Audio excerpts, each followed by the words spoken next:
ಬೃಹನ್ ಮುಂಬೈ ಮಹಾನಗರ ಪಾಲಿಕೆ ಸಹಿತ ಮಹಾನಗರ ಪಾಲಿಕೆಗಳಿಗೆ ನಡೆದ ಚುನಾವಣೆಯಲ್ಲಿ ಅಳಿಸುವ ಶಾಯಿ ಅಳಿಸುವ ವಿಡಿಯೋ ಭಾರೀ ಗೊಂದಲವನ್ನ ಉಂಟುಮಾಡಿದೆ.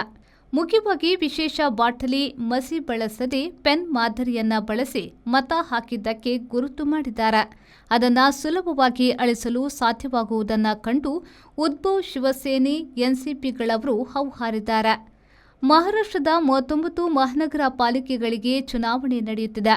ಉದ್ಧವ್ ಶಿವಸೇನೆಯ ಪ್ರಿಯಾಂಕಾ ಚತುರ್ವೇದಿಯವರು ಮರು ಮತದಾನ ನಡೆಸುವಂತೆ ಒತ್ತಾಯಿಸಿದ್ದಾರೆ. ಮುಂಬೈಯಲ್ಲಿ ತೀರಾ ಕಡಿಮೆ ಮತದಾನವಾಗಿರುವುದು ಕಂಡುಬಂದಿದೆ. ಶಾಯಿಯನ್ನ ಅಸಿಟೋನ್ ದ್ರಾವಣ ಬಳಸಿ ಕಣ್ಮುಚ್ಚಿ ತೆರೆಯುವುದರೊಳಗೆ ಅಳಿಸಿ ಹಾಕುತ್ತಿರುವುದು ಕಂಡುಬಂದಿದೆ.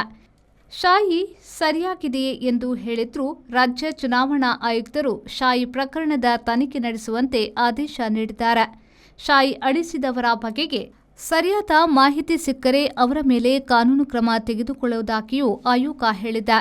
ಶಾಯಿ ಅಳಿಸಿಕೊಂಡು ಬಂದು ಎರಡನೆಯ ಬಾರಿ ಮತ ಹಾಕಿದ್ದಾರೆ ಎಂಬ ಮಾಹಿತಿ ಇಲ್ಲ, ಹಾಗೆ ಮತ ಚಲಾಯಿಸಲು ಬಿಡುವುದಿಲ್ಲ ಎಂದು ಕೂಡ ರಾಜ್ಯ ಚುನಾವಣಾ ಆಯೋಗ ಹೇಳಿದೆ.